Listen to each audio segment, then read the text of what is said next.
ప్రార్థన చేసుకొని దేవుని వాక్యం ధ్యానిస్తాం. సర్వశక్తుల సర్వాధికారి రీతిలో తండ్రి సమాధానకర్త నీకే కృతజ్ఞతాస్తుతులు చెల్లిస్తాం. దగ్గర స్థలంలో నేను స్తుతించడం ఆరాధించడం ఈ వాక్యం ధ్యానిస్తుండగా పరిశుద్ధాత్మ దేవా నీకు అభిషేకం నాకు కుమరించండి. నీ ఆత్మతో నింపండి, నీ ఆత్మ నడిపి దయచండి. మాతో మీరు మాట్లాడి నీ వాక్య అవగాహన వాక్య ప్రత్యక్షంలో మమ్మల్ని నడిపించమని ప్రార్థిస్తూ యేసుక్రీస్తు పరిశుద్ధ నామమున ప్రార్థించి వేడుకుంటున్నాం తండ్రి. ఆమేన్. హల్లెలూయా. Praise the lord. ఈరోజు మన వాక్యం ధ్యానిస్తుండగా తీసుకున్న అంశ భాగము ప్రామిస్ ఆఫ్ రెస్ట్.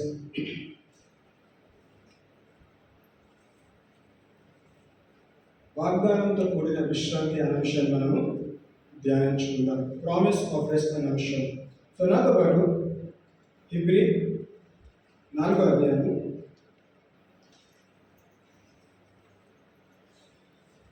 మరి మొదటి వచనం నుంచి మనం క్రమంగా ధ్యానిస్తాం. హెబ్రీ 4వ అధ్యాయము మొదటి వచనం నుంచి.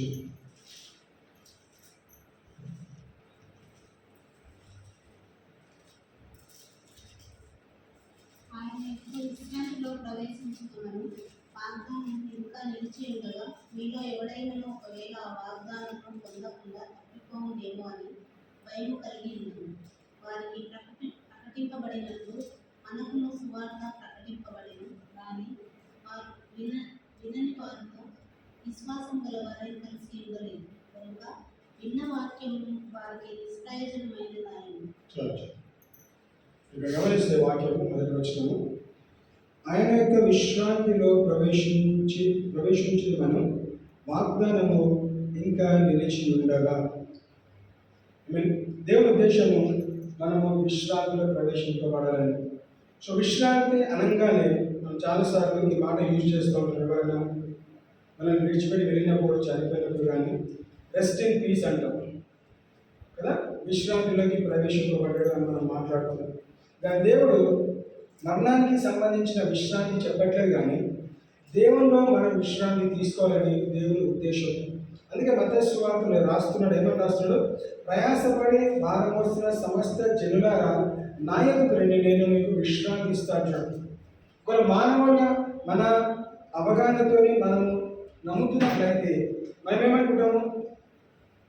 ప్రయాసపడి భారం వస్తున్న సమస్య నా యొద్దకు రండి, నేను మీకు విశ్రాంతి ఇస్తానంటే ఆ విశ్రాంతి మరణానికి సంబంధించిన విశ్రాంతి కాదని, ఆ విశ్రాంతి సమాధానకరమైన విశ్రాంతి దేవుడు ఇవ్వడానికి ఇష్టపడుతున్నాడు.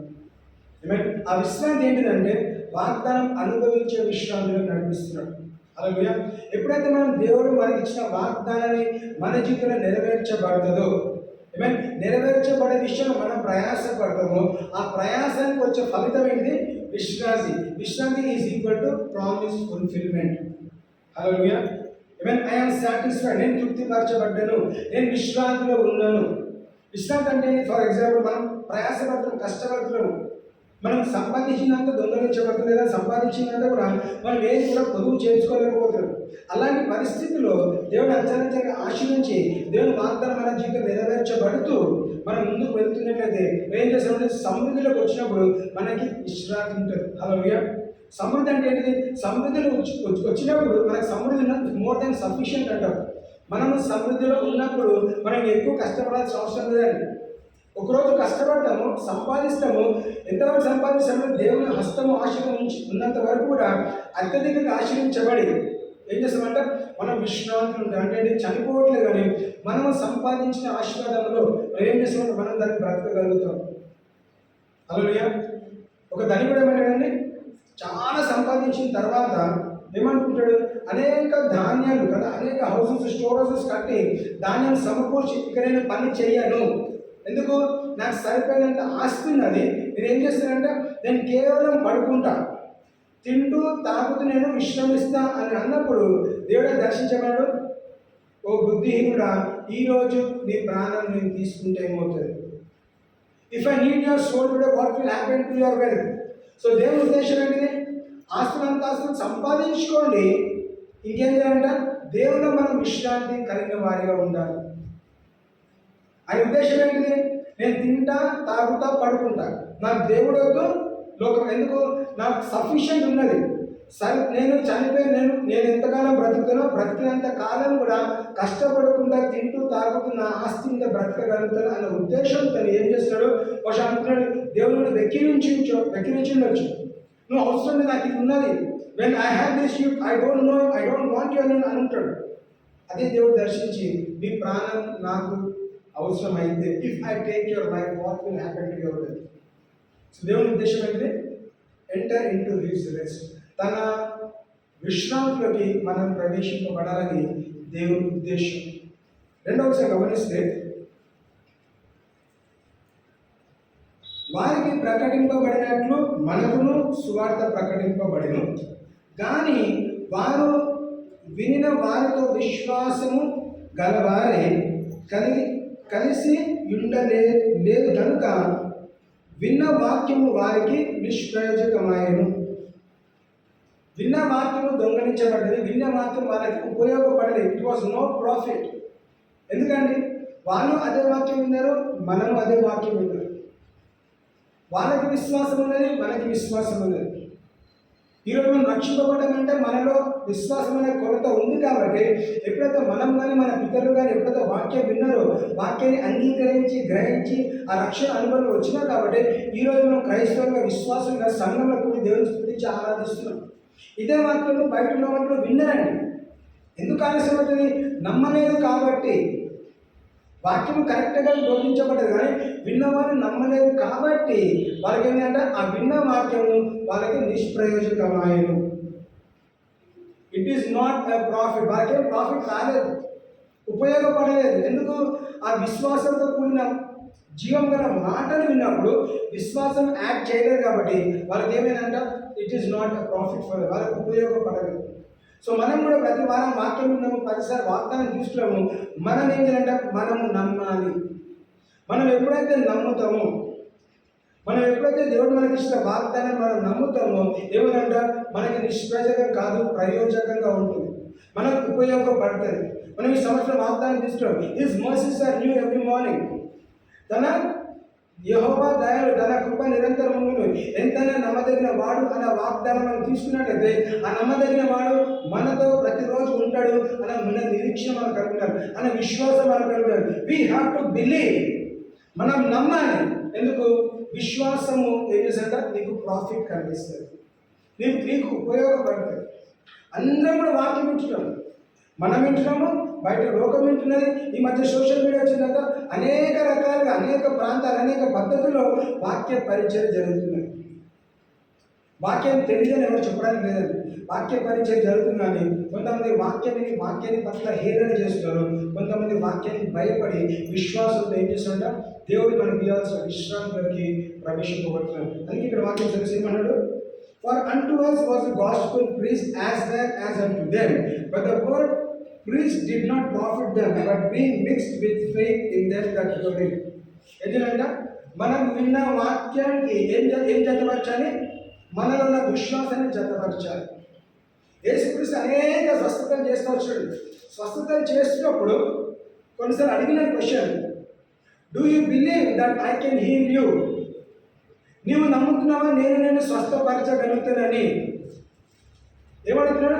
నాకు స్వస్థపరిచే సామర్థ్యత నాలో ఉన్నది, నాకు ఉన్నది. ఆ హీలింగ్ గిఫ్ట్ అనేది నా దగ్గర ఉన్నది. నేను నువ్వు స్వస్థపరచిన, నువ్వు నమ్ముతున్నావు లేదా? నువ్వు నమ్మితే నువ్వు స్వస్థపరచబడతావు. ఎందుకు? నా మాట రిలీజ్ చేస్తాను.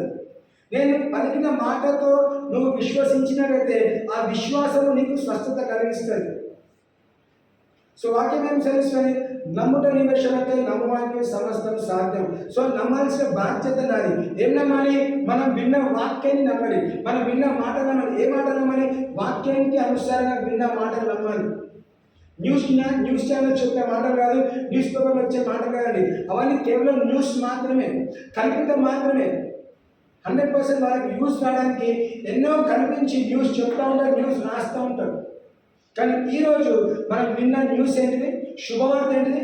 పరిశుద్ధాత్మ వలన ప్రేరేపింపబడి రాయబడిన శుభవార్త మనం ఈరోజు ధ్యానిస్తున్నాం. ఆ శుభవార్త నీకు నాకు ఇచ్చిన గొప్ప నిరీక్షణ ఏంటిదంటే మనము వాగ్దానంతో కూడిన నిరీక్షణలోకి, వాగ్దానంతో కూడిన విశ్రాంతిలోకి మనము నడిపింపబడాలని దేవుని ప్రణాళిక, దేవుని ఉద్దేశం. అందుకేమన్నాడు? ఫస్ట్ వాగ్దానం ఏంటంటే యేసుక్రీస్తుని పంపించకముందు ఏమన్నాడు? దేవుడు లోకమును ఎంతో ప్రేమించను కాగా తన అద్వితీయ కుమారుని విశ్వసించిన వాడు ఎవరు నశింపక నిత్య జీవం పొందినట్లు ఆయన అనుగ్రహించారు. Who believe should not perish but have everlasting life. దాంట్లో ప్రామిస్ ఉన్నది, కమాండ్మెంట్స్ ఉన్నాయి, మనం ఆ ప్రామిస్ నమ్మాలి. For God so loved the, దేవుడు నన్ను ప్రేమించడు కాబట్టి యేసుక్రీస్తుని పంపినాడు, యేసుక్రీస్తు మరణించినాడు, పాతి పెట్టబడ్డాడు, మరణాన్ని చేయించాడు, తిరిగి లేచినాడు అన్న క్రియని మనం నమ్మినట్లే మనం ఏం చేస్తామంట? నీ హృదయంలో నమ్మి నోటి ద్వారా ఒప్పుకున్నప్పుడు నీకు రక్షణ కలుగుతుంది. నువ్వు కేవలం వినటమే కాదు, విన్న మాట నీ హృదయంలో నమ్మాలి అనేది నీ హృదయంలో నీకు విశ్వాసమైన కొరత నీకు ఉంది. కాబట్టి if you believe, when you believe, విశ్వాసంతో ఎప్పుడైతే నమ్ముతావో యేసుక్రీస్తు చనిపోయినాడు, పాతి పెట్టబడ్డాడు, మరణాన్ని చేశాడు, తిరిగి లేచాడు, నా కొరకు తిరిగి రానే ఉన్నాడు అని మనం హృదయంలో నమ్మి ఏంటంటే నోటి ద్వారా ఒప్పుకున్నప్పుడు, when you believe only when you speak, that you speak. నమ్ముతూనే మనము పలకగలుగుతాం. సో నమ్మినప్పుడు ఏం చేస్తాము? మనం పలికిన ద్వారా మనకు రక్షణ కలుగుతున్నది. సో ఇక్కడ వాగ్దానం ఏమని చేస్తాడు? మీరు నా వాగ్దాన విశ్రాంతిలోకి మీరు నడిపించవాలి. గాడ్ వాంట్స్ ఇట్స్ రెస్ట్ అంటే ఏంటిది? ప్రామిస్ అండి. ప్రయాసపడి భారమ సమస్త జనులు నా యొద్దకు రండి, నేను మీకు విశ్రాంతి ఇస్తానంటే, నేను మీకు విశ్రాంతి ఇస్తా అనేది వాగ్దానం. ఆ వాగ్దానం నెరవేర్చడానికి మనం ఏం చేయాలి? మనం ఎవరి దగ్గరికి వెళ్ళాలి? బయట వాళ్ళ దగ్గరికి కాదు, మనం దేవుని దగ్గరికి వెళ్ళాలి. నిన్ను పిలిచిన దేవుడు నమ్మదగిన వాడు. ఏ న్యూస్ పేపర్లో కానీ ఏ గవర్నమెంట్ కూడా ఈ మాట రాయలేదండి. మీకు నిజంగా శ్రమ ఉండగలిగితే మీరు నా దగ్గరికి రండి, నేను మీకు విశ్రాంతి ఇస్తాను, నేను మీకు సపోర్ట్ చేస్తాను, నేను మీకు సహాయం చేస్తాను. ఎప్పుడు రాయలేదు, రాసిపెట్టలేదు. దేవుడు ఒక్కడే ఈ మాట రాయగలడు. యేసుక్రీస్తు ఒక్కడే రాయగలడు. ఎందుకంటే తన దగ్గర సమాధానం ఉన్నది, మన దగ్గర క్వశ్చన్ ఉన్నది, తన దగ్గర ఆన్సర్ ఉన్నది. మన దగ్గర అనేక ప్రశ్నలు ఉన్నది, క్వశ్చన్ బ్యాంక్ ఏమన్నా అనేక ప్రశ్నలు ఉన్నాయి. కానీ దేవుని వాక్యం ఏంటంటే క్వశ్చన్స్ లేవు, ఆన్సర్స్ మాత్రమే ఉంది. ఏదైనా క్వశ్చన్స్ ఉంటే అవి కేవలం మనకి ఇన్స్ట్రక్షన్స్ మాత్రమే. ఏమని అడిగినాడు? Do you believe? ఈ వాక్యాన్ని నువ్వు నమ్ముతావు, అదొకటే ఆన్సర్. ఇఫ్ యూ బిలీవ్, నువ్వు నమ్ముతున్నావా? నువ్వు నమ్మితే దీంట్లో రాయబడిన ప్రతి మాట, ప్రతి ఆన్సర్ నీ జీవితంలో నెరవేర్చబడుతుంది. So do you believe or not? God, I want to enter into the promised rest. Promise of rest. దేవా, వాగ్దానంతో కూడిన విశ్రాంతిలోకి నేను వెళ్ళాలనుకుంటున్నాను. అనుకుంటే సరిపదు, నేను నమ్ముతున్నాను, నేను వెళ్తున్నాను. అది మనం చెప్పగలగాలి. నేను ఖచ్చితంగా నమ్ముతున్నాను, దేవుడు నన్ను విశ్రాంతిలో నడిపిస్తాడు. ఏ విశ్రాంతి? చనిపోయే విశ్రాంతి గురించి మాట్లాడట్లేదు, కానీ సమృద్ధి అనే విశ్రాంతి, వాగ్దాన దేశంలోకి నడిపిస్తాడు, ప్రామిస్ ల్యాండ్కి నడిపిస్తాడు, ఆ ప్రామిస్తో కూడిన విశ్రాంతిలోకి నడిపిస్తాడు. Because God loves me. దేవుడు నన్ను ప్రేమిస్తున్నాడు, దేవుడు నన్ను విసర్జించలేదు. I'm not alone, God is with me. అందుకే మోషే అన్నాడు, తన చుట్టుపక్కల భార్యలు, పిల్లలు, ఎంతమంది జనాలు ఉన్నా కానీ ఒకే ఒక మాట మాట్లాడాడు. దేవుని ఎక్కడ వెళ్ళినా ఏం చేసినా కానీ I want your presence to be with me. నీ సన్నిధి నాకు తోడై ఉంటే చాలు. ఎందుకంటే నా చుట్టుపక్కల ఇంత లక్షలాది మంది, దీంట్లో ఏ ఒక్కడు కూడా నాకు సహాయం చేసే వ్యక్తులు లేరండి. నన్ను అవమానపరుస్తున్నారు, మీ విషయంలో మనం చేసే విషయంలో ఎప్పుడు గొనుగుతున్నారు, సరుకుతున్నారు. సో మనకి ఇక్కడ అన్ని క్వశ్చన్సే ఉన్నాయి. నీ సన్నిధి నాకు తోడై ఉంటే ఏం చేశారంట? కేవలం నీ సన్నిధి నాకు తోడై ఉంటే ఈ లక్షలు కాదు, ఇంకెంతమంది లక్షలు నాకు ఇచ్చినా కానీ నేను వీళ్ళందరినీ కూడా నేను నడిపించగలుగుతాను. ఎందుకు? ఓర్పు సహనము నీవు ఒక్కడు మాత్రమే నాకు ఇవ్వగలుగుతావు. If you don't go with me, I will not move and. నీవు నాతో రాకపోతే నేను ఇక్కడ నుంచి కదలను. ఎందుకు? నేను వీళ్ళని మొయ్యలేను, వీళ్ళు నా ప్రజలు కాదు, నేనేమన్నా కన్నానా అని క్వశ్చన్ కూడా వేస్తున్నాను. నేను కన్నని వాళ్ళకి నేను ఎందుకు ప్రయాసపడాలి? నువ్వు కన్నావు, నువ్వు ప్రయాసపడు. నువ్వు నాకు కేవలం నాకు అప్పగించిన పనిలో నేను ఏం చేయాలంటే, నేను విశ్రాంతి పొందుకోవాలంటే, నేను నమ్మకం ఉండాలంటే నీవు నాకు తోడై ఉండాలి. నీ సన్నిధి నాకు అవసరం. నీ సన్నిధి ఉంటే నేను సమస్తము చేయగలను. నన్ను బలపరచు వాని యందు నేను సమస్తము చేయగలను. దేవుడు బలపరచకపోతే నేను ఏం చేయలేను. నా సొంత శక్తుల పైన నేను ఏం చేయలేను.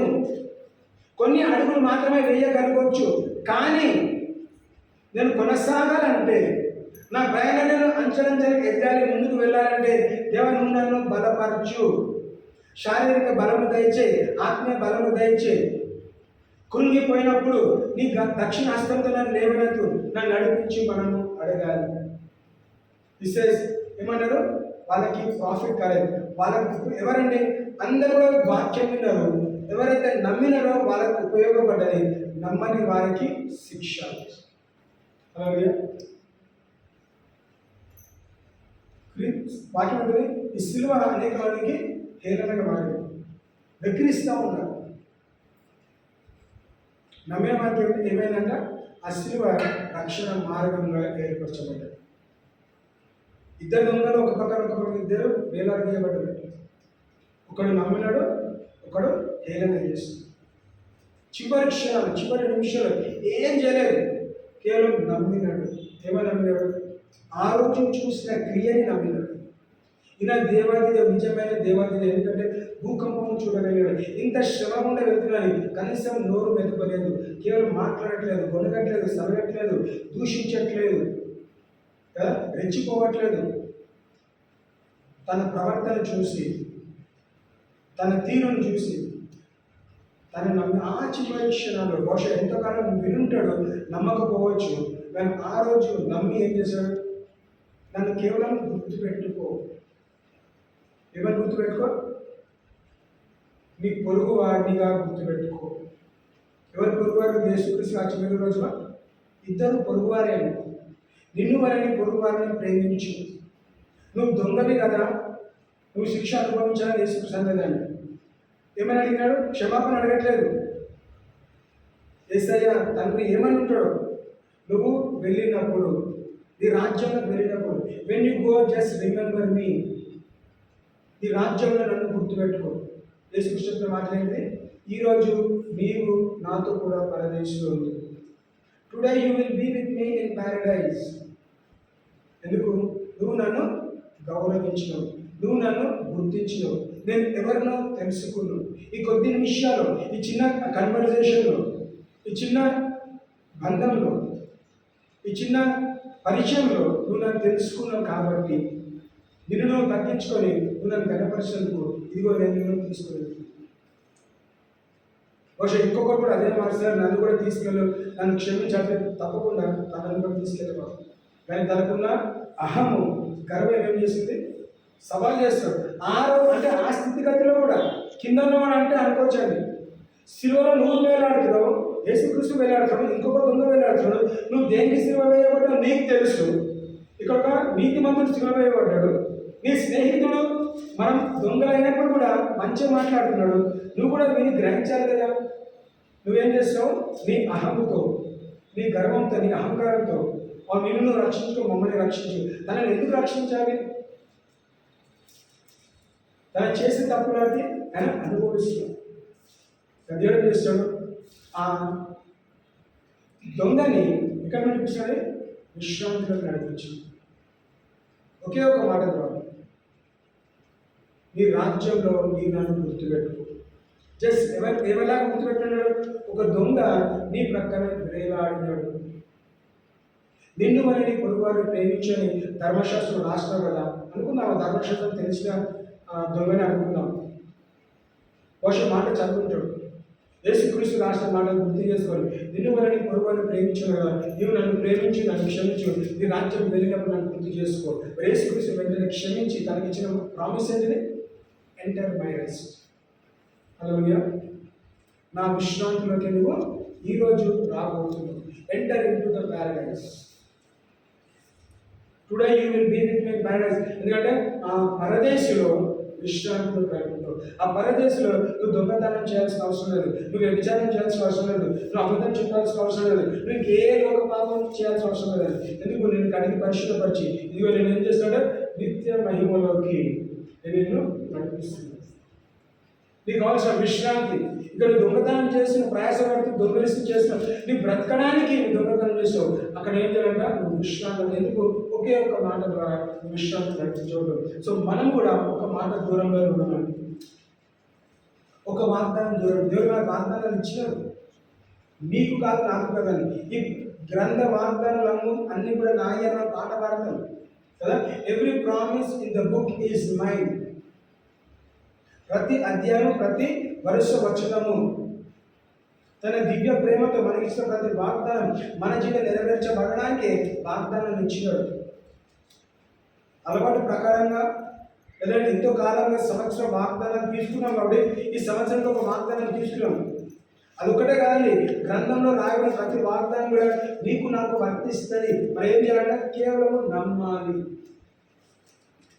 రాసిన వాగ్దానానికి మరి ఏం చేయాలంటే మన విశ్వాసం జతపరుస్తే, అందుకే ఇంగ్లీష్ అంటే మిక్స్డ్ అని ఉంటుంది. విన్న వాక్యము విశ్వాసంతో కలిపినట్లయితే ఏమంటే ప్రయోజకం ఉంటుంది, లేదంటే నిష్ప్రయోజకం ఉంటుంది. సో ప్రయోజనం ఉండాలి, ప్రాఫిట్ కావాలి కాబట్టి, మన జీవితంలో ఉపయోగపడాలి కాబట్టి ఈ వాగ్దానము వాక్యము దేవుడు మనకి అనుగ్రహించింది. కానీ మనం ఏం జాగ్రత్త పడాలి? అపవాది దొంగిలించకుండా ఉండడానికి మనము జాగ్రత్తలు తీసుకోవాలి, మనం జాగ్రత్త పడాలి. నేను కూడా ఒకసారి గమనిస్తే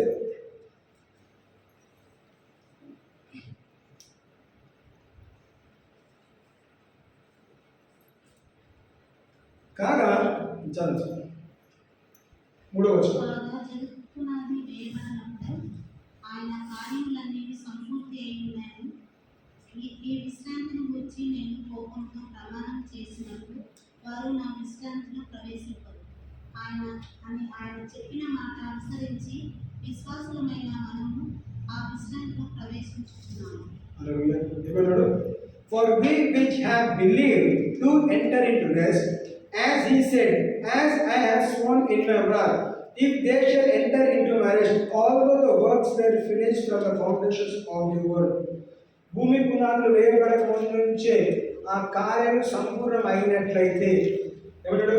నా ఉగ్రతలో వాళ్ళు నా విశ్రాంతిలోకి ప్రవేశింపబడరని చెప్పినారు కాబట్టి వాళ్ళు విశ్రాంతిలోకి ప్రవేశింపబడరు. మనము ఏమన్నాడు ఇక్కడ?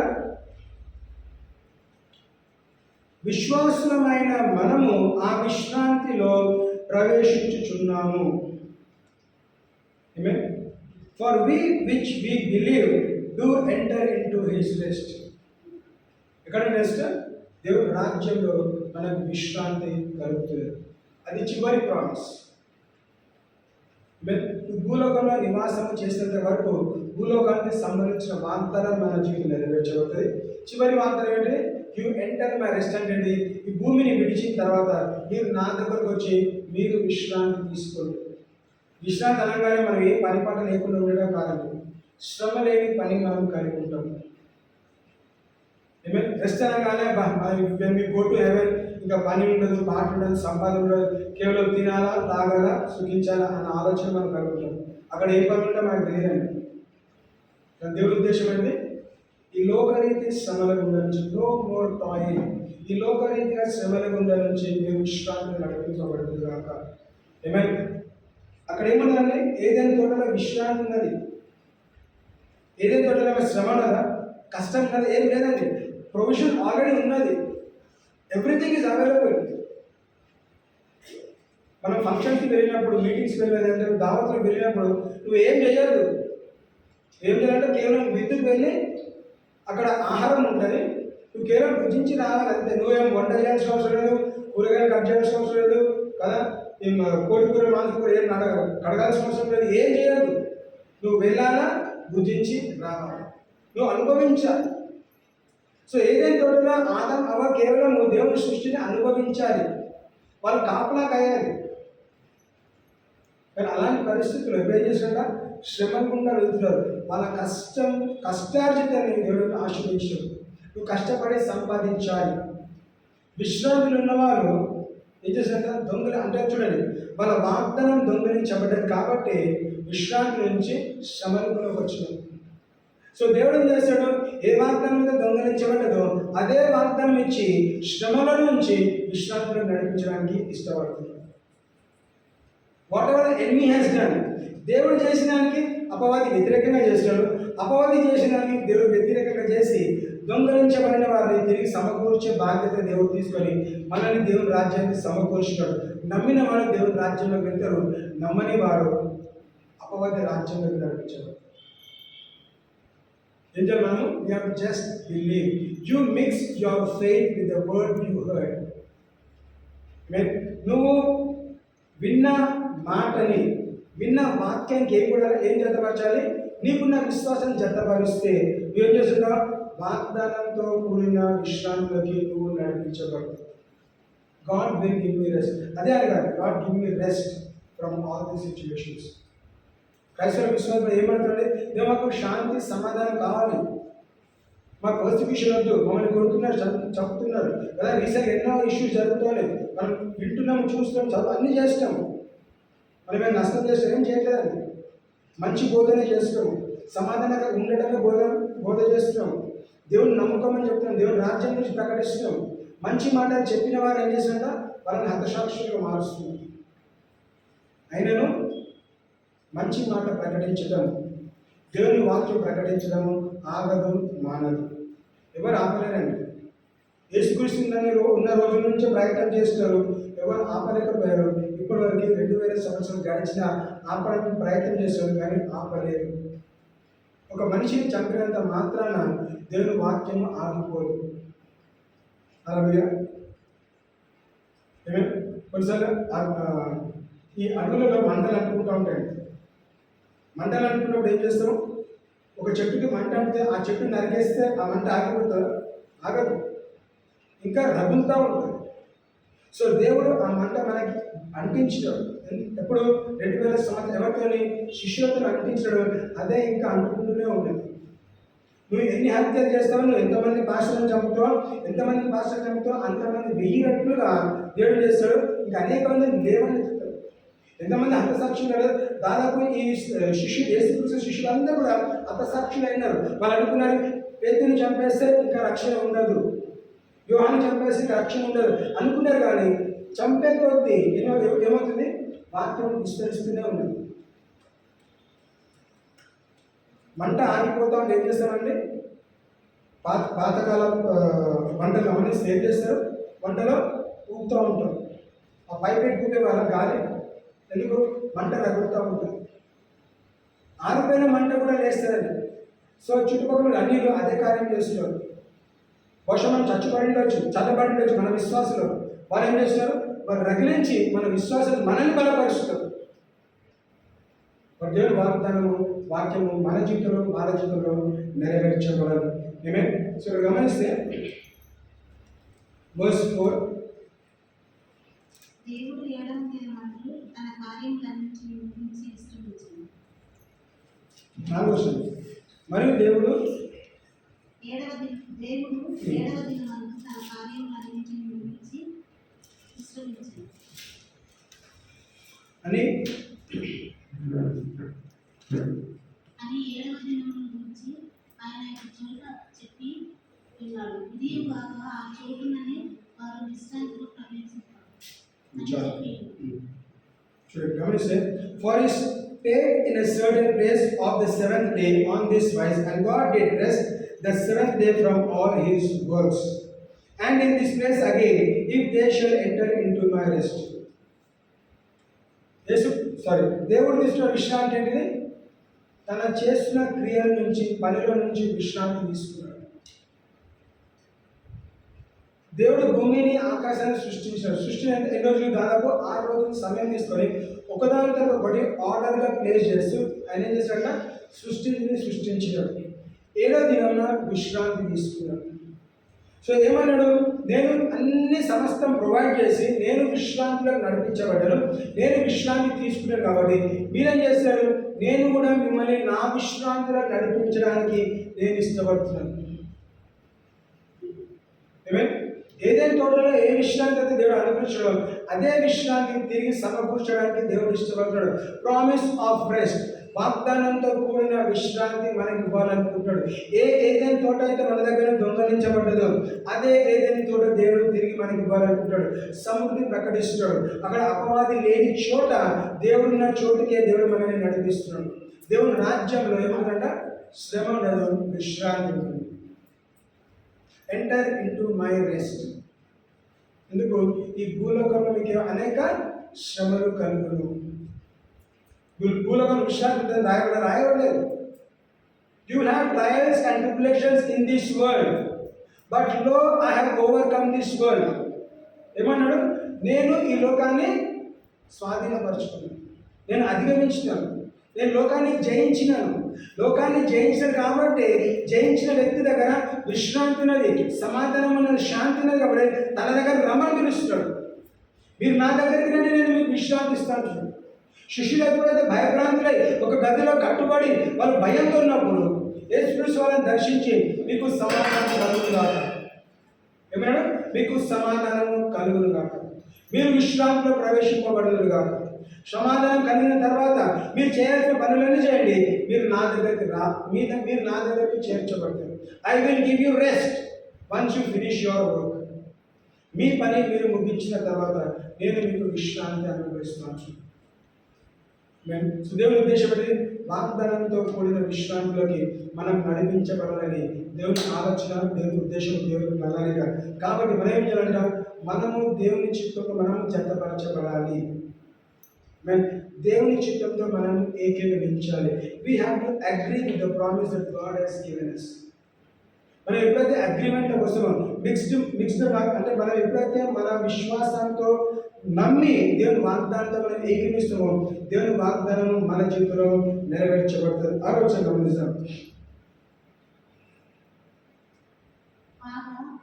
ఎవరో కొందరు విశ్రాంతిలో ప్రవేశించుదరన్న మాట నిశ్చయము కనుకను ముందు సువార్త వినిన వారు అవిధేయత చేత ప్రవేశింపలేదు కనుకను నేడు మీరు ఆయన మాట వినిన ఎడల మీ హృదయములను కఠినపరచుకోండి.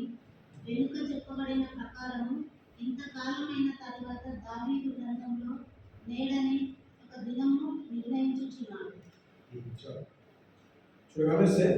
Seeing therefore it remaineth that some must enter therein, and they to whom it was first preached entered not in because of unbelief. దేవుని ఉద్దేశం ఏంటంటే వాగ్దాన దేశంలోకి అడుగు పెట్టాలని ప్రామిస్ ఇచ్చినాడు. ఎవరికి ఇచ్చినాడు? ఇశ్రాయేలు ప్రజలకు వాగ్దానం ఇచ్చినాడు. వీళ్ళందరూ కూడా వాగ్దాన దేశం ఎందుకు అడుగు పెట్టలేదు? ఎందుకంటే వాళ్ళు నమ్మలేదు కాబట్టి. ఎందుకు నమ్మలేదు? ఏం చూసినారు? లోకాన్ని చూసి, లోక స్ట్రక్చర్ని చూసి, అంటే అక్కడ యోధులు ఉన్నారు, జాయింట్స్ ఉన్నారు కాబట్టి వాళ్ళ దృష్టిలో మేము మిడతలుగా ఉన్నాము. సో వాళ్ళు ఎప్పుడైతే లోకాన్ని దేవుని ప్రజలుగా, దేవుని బిడ్డలుగా లోకంతో ఎప్పుడైతే పోల్చినారో ఆ పోలిక ఏమైందంట? వాళ్ళలో విశ్వాసము కృంగిపోయింది. వాళ్ళు భయభ్రాంతులైనారు. వాగ్దాన దేశం అడుగు పెట్టలేదు. ఎందుకు? వాళ్ళు బికాస్ ఆఫ్ దే అన్బిలీవ్. వాళ్ళు నమ్మలేదు కాబట్టి, అవిశ్వాసం కలిగింది కాబట్టి వాళ్ళు దాంట్లోకి ప్రవేశింపబడలేదు. ఎవరు ప్రవేశింపబడ్డారు? ఎవరికైతే వాగ్దానం ఇవ్వలేదు,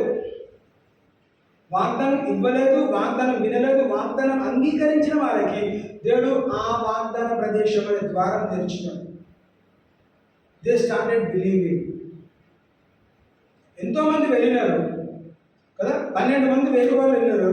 అందరూ ఒక రిపోర్ట్ తీసుకొచ్చినారు. 12 మంది యోధులను చూసినారు, 12 మంది అదే కానాను పత్రాన్ని చూశారు, 12 మంది అదే వాగ్దానం దేశాన్ని చూస్తారు, 12 మంది అదే పన్ను తీసుకొచ్చినారు, ద్రాక్ష రసం తీసుకొచ్చారు, ఆ గిన్నెలు తీసుకొచ్చినారు. మరి అందరి రిపోర్ట్ ఏమైందండి? ఒకరితో దాదాపు 10 మంది నెగిటివ్ చెప్పడం స్టార్ట్ చేస్తున్నారు. మనం చేయలేము, మనం వెళ్ళలేము, యోధులు ఉన్నారు, చాలామంది ఉన్నారు, మనం మిట్టలాగా ఉన్నాము, మనల్ని కాలు కింద వేసి ఏం చేస్తారంట? నలిపేస్తారు. అదే భాష మాట్లాడతారు కదా, కాలు కింద వేసి నలిపేస్తా ఉంటారు. ఆ జాయింట్ అంత పెద్దగా ఉన్నారు. సో ఆ భయం ఏం చేసిందంట? ఆ 10 మందిలో భయం ఉన్నది. అదే భయం ఏం చేసిందంట? ఈ ఇశ్రాయేలు ప్రజల హృదయంలో ఆ భయం అనే విత్తనాన్ని నాటిన తర్వాత ఇద్దరు వచ్చినారు, యెహోషువ కాలేబు.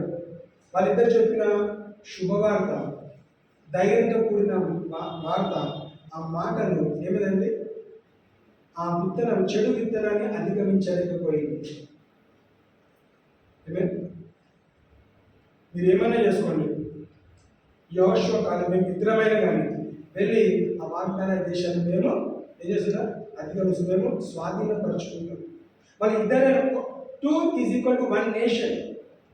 ఒక రాజ్యం, ఒక పట్టణం, ఒక దేశానికి మేము ఇద్దరం మాత్రమే వెళ్ళి మేము స్వాధీనపరుచుకుంటాము.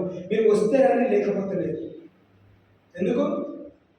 మేము ఎక్కడికి వెళ్ళాలనుకుంటారు? వాగ్దానంతో కూడిన విశ్రాంతిలో ప్రవేశింపబడాలని. ఎందుకు? వాళ్ళ శ్రమ వాళ్ళు అనుభవించలేరండి. వాళ్ళ ఐగుప్తు దేశంలో శ్రమ పడ్డారు.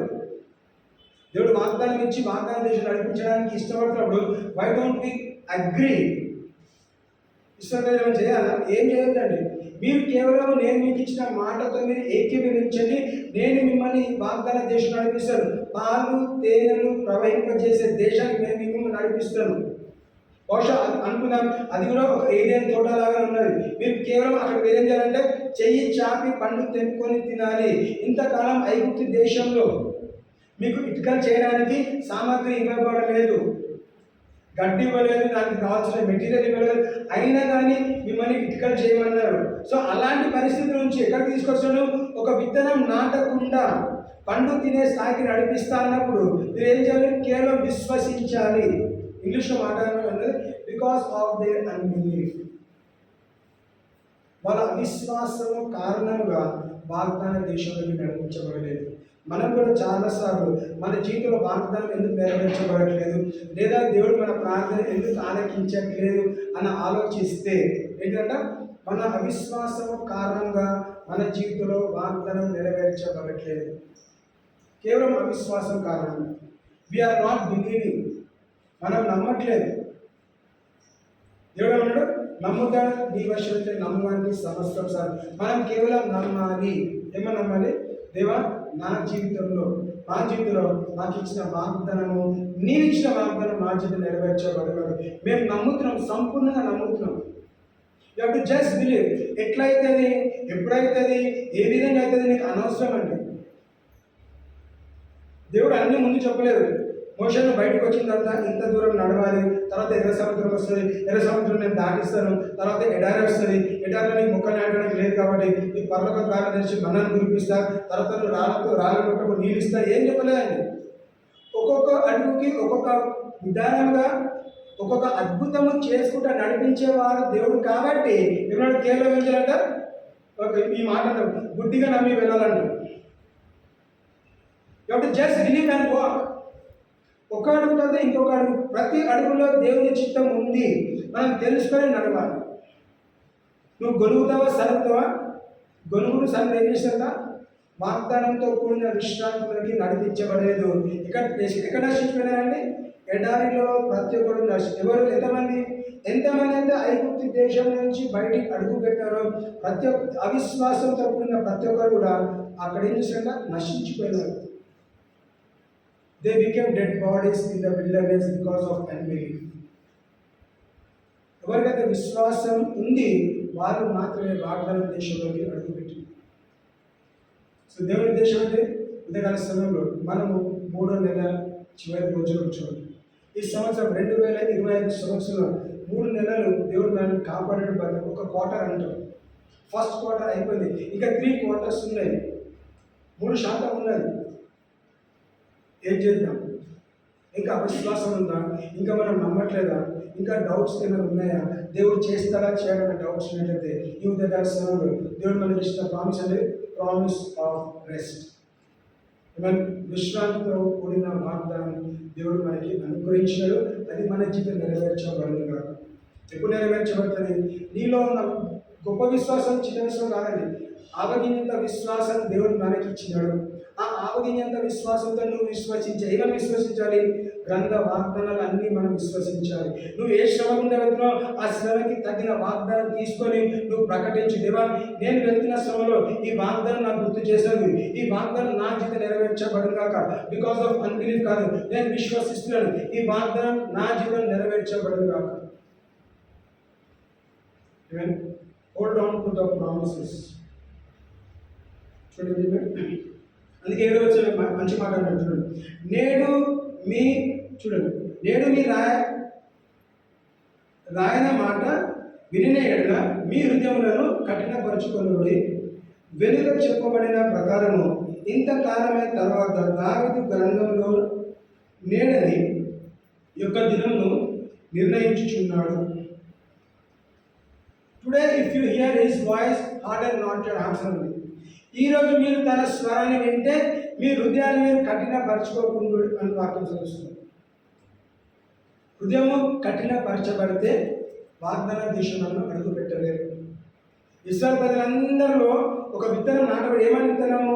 యోధులు ఉన్నారు, మనం మిడతలుగా ఉన్నాము, మనల్ని వాళ్ళు చంపేస్తారు అన్న చెడు విత్తనం నాటబడిన తర్వాత దాన్ని వాళ్ళు ధ్యానించినారు. ఒక్కసారి అరే ఇంకొకసారి యోషువ కాలేబు చెప్పిన మాటలు కూడా నమ్ముదాము, విశ్వసిద్దాము, సరే మేము నీతో పాటు ఉంటాం, చూద్దాం ఎవడేం చేస్తాడో, ఇంత దూరం వచ్చినాం ఇంకా కొత్త దూరం వెళ్ళలేమా అన్న ఆలోచన రాలేదండి. చెడు వార్త విన్న వెంటనే రూమర్స్ అంటాం కదా, చెడు వార్త విన్న వెంటనే దాంతో పాటు కొట్టుకుపోయినారు, దాంతో పాటు నశించిపోయినారు. ఎందుకు? వాళ్ళ హృదయము కఠినపరచబడ్డది. అక్కడున్న రాజులు ఉండొచ్చు, యాజకులు ఉండొచ్చు, లీడర్స్ అందరూ కూడా ఏం చేశాక వాళ్ళ హృదయం కఠినపరచుకున్నారు. Do not harden your hearts. మీ హృదయాన్ని మీరు కఠినపరచుకుంటే ఒక విత్తనం ఎక్కడ నాటుతామండి? మంచి సారం కలిగిన నేలనే మనము విత్తనం నాటుతాం. రాళ్ళు రప్పలున్న ప్లేస్ నాటుకు అక్కడ గట్టిగా ఉన్నది, కఠినంగా ఉన్నది కాబట్టి నువ్వు నాటడానికి ప్రయత్నం చేసే భాష నాటుకున్నా కానీ అది కొంత వృక్షంలాగా రాదు. ఎందుకు? కింద సారం లేదు కాబట్టి. సో వాక్యం ఏం తెలుస్తుంది? మీ హృదయాన్ని మీరు కఠినపరచుకోకండి. Do not let your hearts be hardened. ఆ సాఫ్ట్ హార్ట్ ఉన్నట్లయితే, అంగీకరించే హృదయం ఉన్నట్లయితేనే ఆ అంగీకరించే హృదయంలోనే వాక్యం హృదయం నాటబడుతుంది. నాటబడిన తర్వాతనే మీరు ఎక్కడికి వెళ్తాము? వాగ్దానంతో కూడిన విశ్రాంతిలో మనము నడిపించగలుగుతాం. Promise of rest. God is willing. Are you willing to receive? దేవుడు ఇవ్వడానికి రెడీగా ఉన్నాడు, తన చేతులు ఆల్రెడీ చాపి ఉన్నాడు. నువ్వు తీసుకోవడానికి నువ్వు చెయ్యి చాపుతున్నావా, లేదా నువ్వు ఇంకా చెయ్యి వెనుక కట్టుకొని ఉంచున్నావా? నువ్వు చెయ్యి చాపినట్లయితే దేవుడు ఇవ్వడానికి రెడీగా ఉన్నాడు. డౌట్తో చేయి చాపుతున్నావా? విశ్వాసంతో చేయి చాపుతున్నావు. విశ్వాసమా అవిశ్వాసం? విశ్వాసంతో చేయి చాపితే ఏం చేస్తావు? సంపూర్ణంగా చేయి చాపుతావా? ఇదిగో నా చెయ్యి నీ చేతిలో తీసుకొని నాకు కావాల్సిన సముద్రం నాకు అనుగ్రహించు. డౌట్ ఉంటే ఏం చేస్తాము? ఇక్కడ దాకా ఉంటుంది, ఇట్లుంటుంది అన్నమాట. ఇస్తే ఇష్టం, లేకపోతే వదిలేస్తాం. దేవుడు ఏంటిది? సంపూర్ణంగా ఇచ్చేవాడు. 11వ వచనం గమనించాలి. కాబట్టి అవిధేయత వలన వారు పడిపోయినట్టుగా మనలో ఎవరిని పడిపోకుండా ఆ విశ్రాంతిలో ప్రవేశించుటకు జాగ్రత్త పడుతుంది. 9వ వచనం. కాబట్టి దేవుని ప్రజలకు విశ్రాంతి నిలిచి ఉన్నది. అలా చూడండి చాలు. There remain therefore a rest the people of God. ఏమన్నాడు? కాబట్టి దేవుని ప్రజలకు విశ్రాంతి నిలిచి ఉన్నది. ఎవరికండి? అందరికీ కాదు, దేవుని ప్రజలకి విశ్రాంతి నిలిచి ఉన్నది అనేది దేవుని నమ్ముకున్న వారికి, ప్రతి ఒక్కరికి. ఎవరైతే దేవుని అంటే దాంట్లో మీద ఏం చదివాము? నీ హృదయం కఠినపరచుకోకుండా దేవుని మీద అంగీకరించినట్లయితే, నువ్వు అంగీకరించినావు కాబట్టి ఏమవుతుందంట? నీకు విశ్రాంతి నిలబడుతుంది. కాబట్టి దేవుని ప్రజలకు విశ్రాంతి నిలిచి ఉన్నది. దేవుని ప్రజలకి మాత్రమే అని చెప్పవచ్చు. ఎందుకు? నమ్ముట నివేశమైతే నమ్మవారిని సమస్తము సాధన. దేవా, నేను నమ్ముతున్నాను, నేను నీ విశ్రాంతిలోకి నడిపించబడుతున్నాను. నువ్వు ఎంతవరకు అయితే కఠినపరుచుకుంటావో అంతవరకు నీకే నష్టం అండి. ఫేరో హృదయం ఎంతవరకు అయితే కఠినపరుచుతా ఉన్నాడు, బహుశా దేవుడు రాకపోతే అక్కడ దేవుడు ఫేరో హృదయాన్ని కఠినపరచుకోవడానికి ఎంత కఠినస్తుడుగా మార్చబడాడంటే చివరికి తన జ్యేష్ఠ కుమారుని పోగొట్టుకునేంత వరకు కూడా, తన కుమారుడే కాదు, ఐగుప్తులో ఉన్న ప్రతి ఫ్యామిలీలో ఉన్న జ్యేష్ఠ కుమారుడు, అదేవిధంగా పశుపక్షులు ఉన్న జ్యేష్ఠ ద ఫస్ట్ బార్న్ అన్నీ కూడా చనిపోయేంత వరకు కూడా అంత దూరం కఠినపరుచుకున్నాడు. అంటే ఏంటిది? దానికన్నా మించే ఉంటుంది కదా. ఒక ప్రాణం పోతున్నది అంటే అంతకన్నా కఠినం ఏముంటుంది? అంత కఠినస్తులకు దేవుడు అన్నాడు, కఠినస్తులకి పక్కన పెట్టేసి దేవుడు నీకు నాకు ఇచ్చిన వాగ్దానం ఏంటిది? మనము దేవుని విశ్రాంతిలో మనము నడిపించబోతున్నాం. దేవుని ప్రజలకు విశ్రాంతి కలిగి నిలిచి ఉన్నది. ఎందుకనగా దేవుడు తన కార్యములను ముగించి విశ్రమించిన ప్రకారము ఆయన యొక్క విశ్రాంతిలో ప్రవేశించిన వాడు కూడా తన కార్యములను ముగించి విశ్రమించును. హల్లెలూయా. దేవుడు ఏమైనా తన కార్యాలను ముగించి విశ్రమించినాడో అదేవిధంగా మనము మన కార్యాలను ముగించి మనం విశ్రమిస్తాము. సో ఏ కార్యాలు మనం ముగించాలి? మనకు అప్పగింపబడిన కార్యాలు మనం ముగించాలి. రెస్పాన్సిబిలిటీస్ ఉంటాయి. ఏం రెస్పాన్సిబిలిటీస్? ఒక భార్య కానీ, భర్త కానీ, పిల్లలు కానీ మన రోల్ అండ్ రెస్పాన్సిబిలిటీ మనకు ఉన్నది. ఒక ప్యాస్టర్ రెస్పాన్సిబిలిటీ ఉన్నది, ఒక తండ్రిగా నాకు రెస్పాన్సిబిలిటీ ఉన్నది, ఒక భర్తగా నాకు రెస్పాన్సిబిలిటీ ఉన్నది, ఒక సిటిజన్గా నాకు రెస్పాన్స్. సో మనం ఏం చేయాలి? ఇవన్నీ కంప్లీట్ చేసుకోవాలి. లోకరీతిగా ఆత్మీయ జీవితం ఏంటిది? వాక్యం తెలుసారుగా, నువ్వు సువార్త ప్రకటించాలి. Did you finish your work? మనం సువార్త ప్రకటిస్తున్నామా లేదా? సువార్త ప్రకటిస్తే చంపేస్తారని తెలిసినా కానీ సువార్త ప్రకటించడం అనేది ప్రకటించాలి. పౌలు అదే క్రియ చేస్తున్నాడు.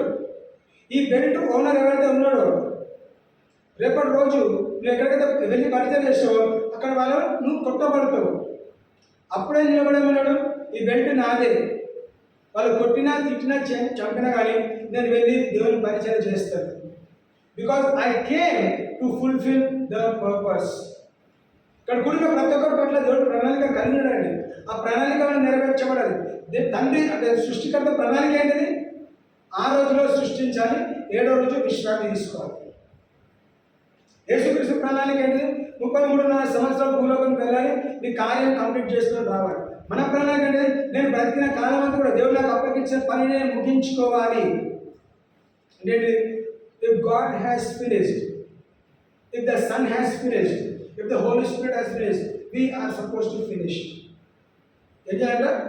తన సృష్టికర్త తన పని ముగించినాడు. ఇంకా ముగించినాడని కుమారుడు తన పని ముగించినాడు. ఇప్పుడు పరిశుద్ధాత్మ తన పని ముగిస్తున్నాడు. మనము మన పని ముగించాలి. ముగించాక అందరం ఎక్కడ కలుసుకుంటాము? విశ్రాంతి అనే ప్రదేశం ఒకటి ఉన్నది. Promise of rest. వాగ్దానంతో కూడిన విశ్రాంతిలోకి మనము నడిపింపబడాలంటే ఎందుకంటే భూమిపైన మనకు అప్పగించిన పనిని మనం నమ్మకంగా కంప్లీట్ చేయాలి. అదే రాబట్టే కదా.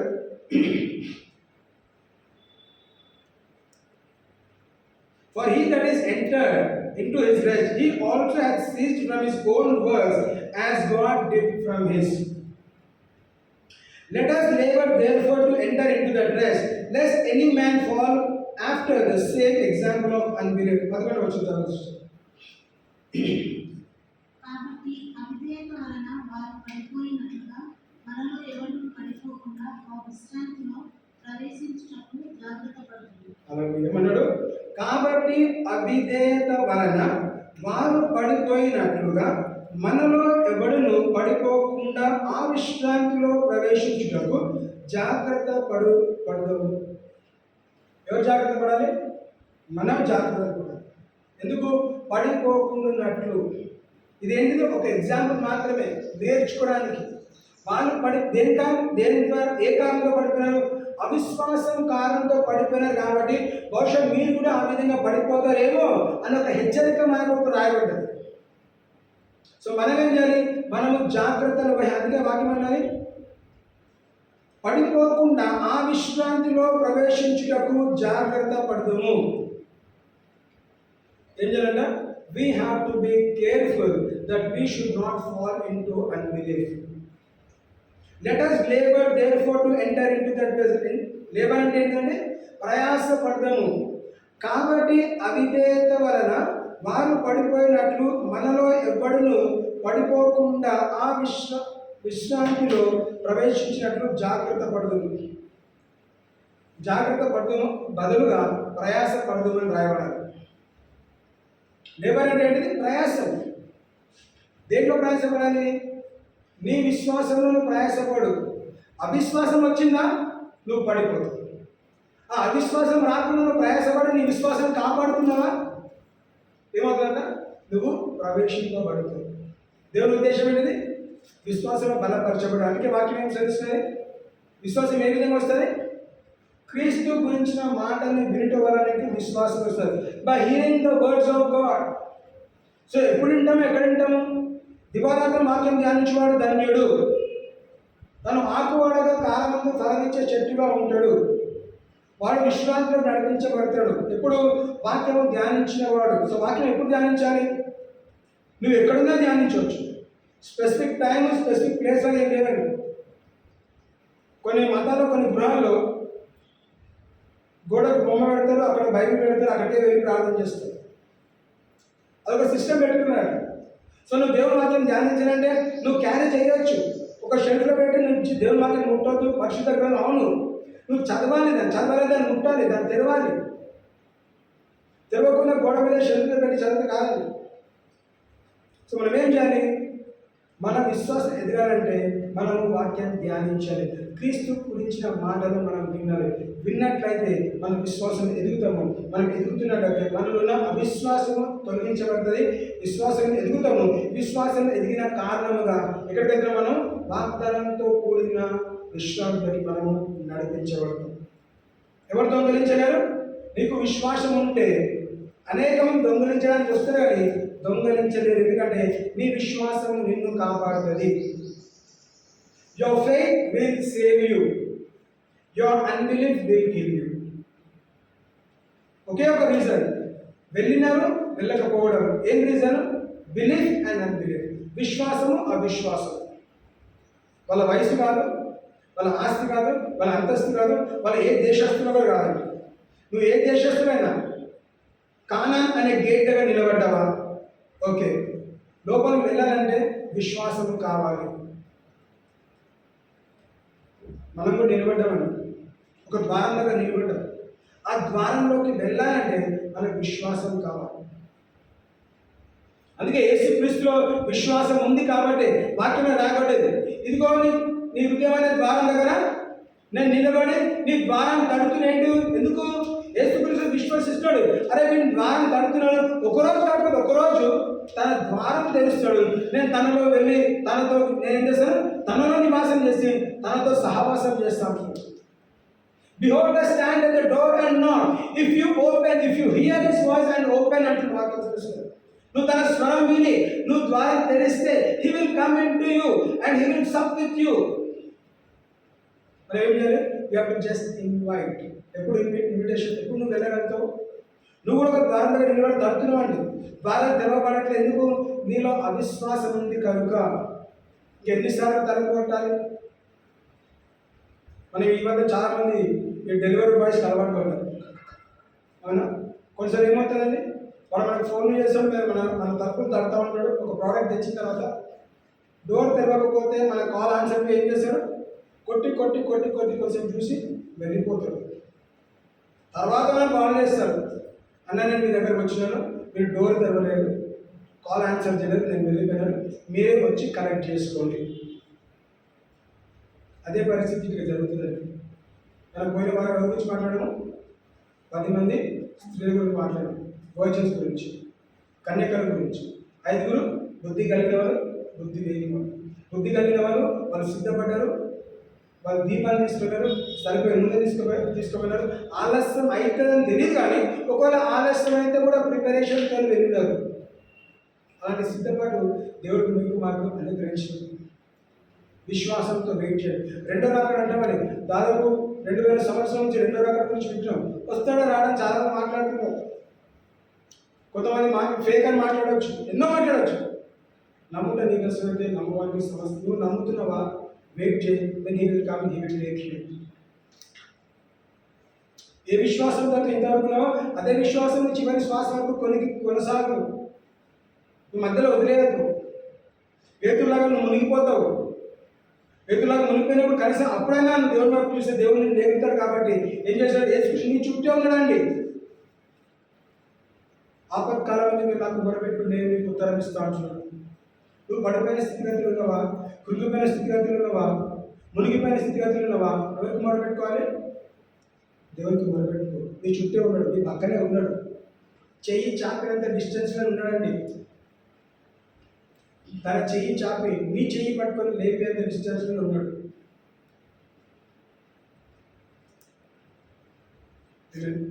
సో నిన్ను ఎన్నడు తృణీకరించాడు, త్రోసి పారేయడు. కొన్ని విషయాలు మనం గమనిస్తాం. చివరిగా 12వ వచనం. ఎందుకనగా దేవుని వాక్యము సజీవమై బలము గలదై రెండంచులు గల ఎటువంటి ఖడ్గం కంటేను వాడిగా ఉండి ప్రాణాత్మలను కీళ్లను మూలను విభజించినంత మట్టుకు దుమ్ముచు హృదయం యొక్క తలంపులను ఆలోచనలను శోధించుచున్నది. మరియు ఆయన దృష్టికి For the word of God is quick, powerful, sharper than any two-edged sword, piercing even to the dividing asunder of soul and spirit, and of the joints and marrow, and is a discerner of the thoughts and intents of the heart. What is the word of దేవుని వాక్యం ఏంటి అంట? మొట్టమొదటి it is quick. Quick ఏమని రావడం? ఎందుకనగా దేవుని వాక్యము సజీవమైనది, బలము కలిగినది, రెండంచుల గల ఖడ్గము, ఎటువంటి ఖడ్గము కంటెను వాడిగా ఉండి ప్రాణాత్మలను కీళ్లను మూలుగులను విభజించినంత మటుకు దూర్చు హృదయం యొక్క తలంపులను ఆలోచనలను శోధించుచున్నది. అలాగే మనం ఈరోజు ఉన్నమందరం కూడా ఒక ఆలోచనతో ఉన్నామండి. మంచి ఉండొచ్చు, చెడు ఉండొచ్చు. కానీ ఇక్కడ వాక్యం తెలుస్తుంది. ఎప్పుడైతే వాక్యాన్ని మనం అంగీకరిస్తామో ఆ రెండంచెల గల అర్థం ఏం చేస్తుందంట? మంచిని చెడుని వేరు చేస్తుంది. అలాగే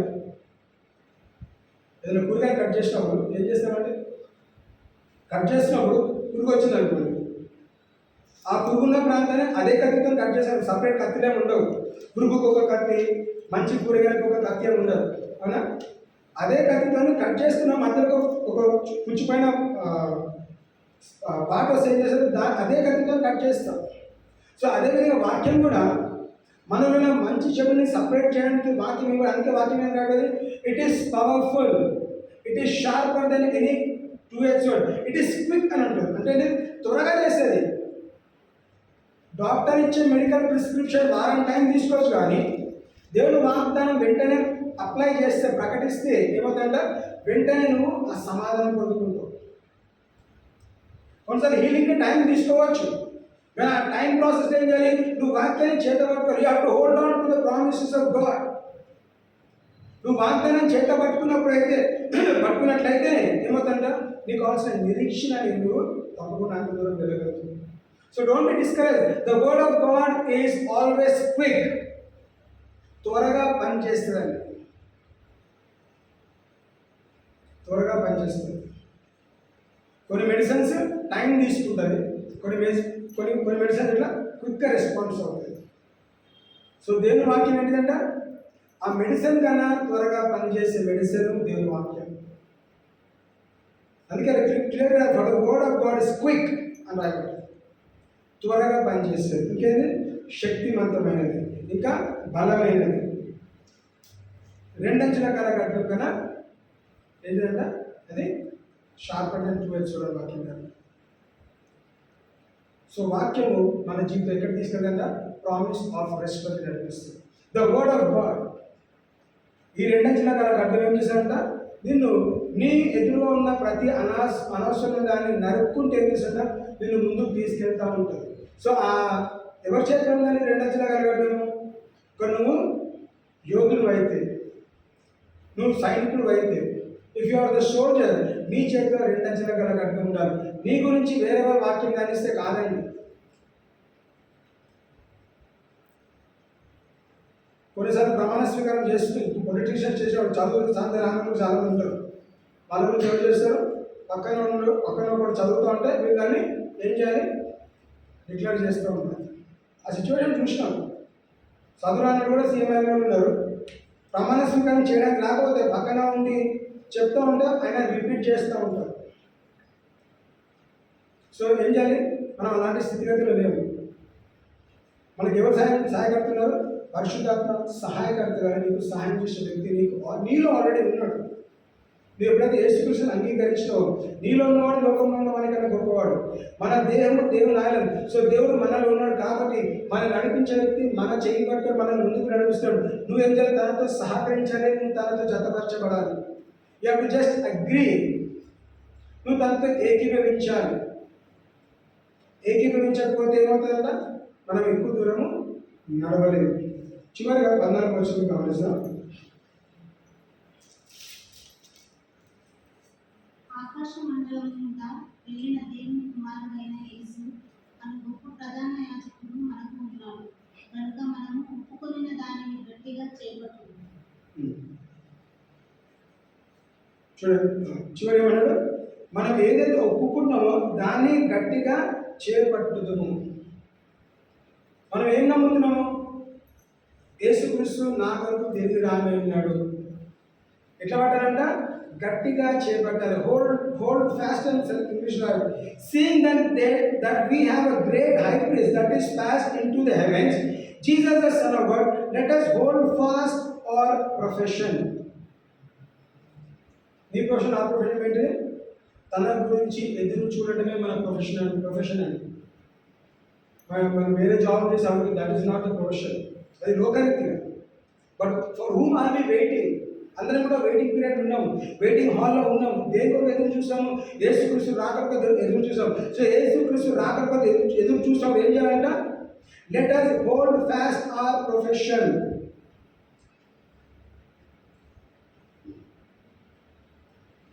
ప్రధాన యాజకుడు మనకు ఉన్నాడు గనుక మనము ఒప్పుకొనిన దానిని గట్టిగా చేపట్టుదుము.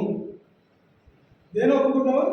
యేసుక్రీస్తు నా కొరకు తిరిగి రానున్నాడు అను గట్టిగా నమ్మినట్లయితే, ఒప్పుకున్నట్లయితే నువ్వు దాన్ని విడిచిపెట్టొద్దు. ఏమే 16వ వచనం గమనిస్తాం. కనుక మనము కనికరింపబడి సంయోచితమైన సహాయం కొరకు కృప పొందినట్లు ధైర్యంతో కృపాసనమునకు చేరుదాం. అలాగే ఏమన్నాడు? Let us therefore come boldly unto the throne of grace that we may obtain mercy and find grace to help in time of need. Amen. That we may obtain mercy and find grace to help in time of need. కనుక మనము కనికరింపబడి సమయోచితమైన సహాయం కొరకు కృప పొందినట్లు ధైర్యముతో కృపాసనమునకు చేరుదుము. Throne of grace.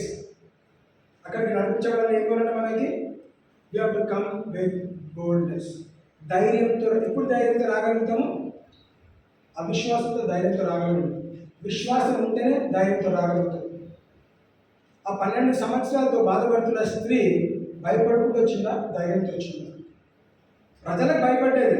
ఎవరైనా నన్ను చూస్తే నన్ను ముట్టుకోదు కాబట్టి నన్ను గెంటేస్తారు అన్న భయంతో వచ్చింది. కానీ ఏ దృఢ నిశ్చయతను వచ్చింది? తన వస్త్రపు చెంగు ముట్టుకుంటేనే స్వస్థపరచబడతాను అన్న ధైర్యంతో వచ్చింది. ఏమండి? తన స్వస్థత తన అనుభవించింది. సో మనం ఎప్పుడైతే తన కృపా సింహాసనం దగ్గరికి మనము ధైర్యంతో వెళ్ళగలుగుతామో, మనము దేని కొరకైతే ఎదురు చూస్తున్నామో అది మన జీవితంలో అనుగ్రహించబడుతుంది. మనకేం కావాలి? ధైర్యం కావాలి. దేంట్లో? దేవుని వాక్యంలో, దేవుని వాక్యం ద్వారా మనకు కావాల్సిన ధైర్యము దేవుడు మనకు ఆల్రెడీ ఇచ్చాడు. మనం ధైర్యపరచబడుతుంది కాక. మనం అందరం ఇక్కడ కూడిన ప్రతి ఒక్కరం కూడా ప్రామిస్ ఆఫ్ రెస్ట్. ఎక్కడికండి? విశ్వాసంతో కూడిన, వాగ్దానంతో కూడిన విశ్రాంతితో మనం నడిపించబడాలి. దేవుని చిత్తం ఏంటిది? We all come under his rest. Enter his rest అని వాక్యం సెలవిస్తుంది. సో తన విశ్రాంతిలో మనం నడిపించబడాలంటే మనం ఇక్కడ చేయాల్సింది ఏంటంటే విశ్వాసంతో మనం నడుచుకోవాలి. When we walk by faith, the just shall live by faith అని వాక్యం సెలవిస్తుంది. We walk by faith and not by sight. చూపేం చెప్తున్నది? మనం అంత దూరం వెళ్ళలేము. విశ్వాసం ఏం చెప్తున్నది? దానికన్నా ముందు మనం వెళ్ళగలుగుతాం. అబ్రాహాం చూపేం చెప్తున్నది? మనం ముసలి వాళ్ళము, మనం సంతానం కలలేము. దేవుడు చెప్పిన మాట ఏంటిది? విశ్వాసంలో నువ్వు నమ్మితే ఏమవుతుందంట? నువ్వు అనేక దేశాలకి తండ్రిగా మార్చబడతావు. అబ్రాము దృఢిగా విశ్వసించను కాబట్టి, because of faith in Abraham was able to see the sand is still like sand of the sea. So అబ్రాము చూస్తే మనము చూడగలుగుతాము. అబ్రాము నిత్య విశ్రాంతిలోకి నడిపించబడితే మనం కూడా నిత్య విశ్రాంతిలోకి మనము నడిపించబడతాం. హల్లెలూయా. ప్రతి ఒక్క మాటని దీవించుగాక.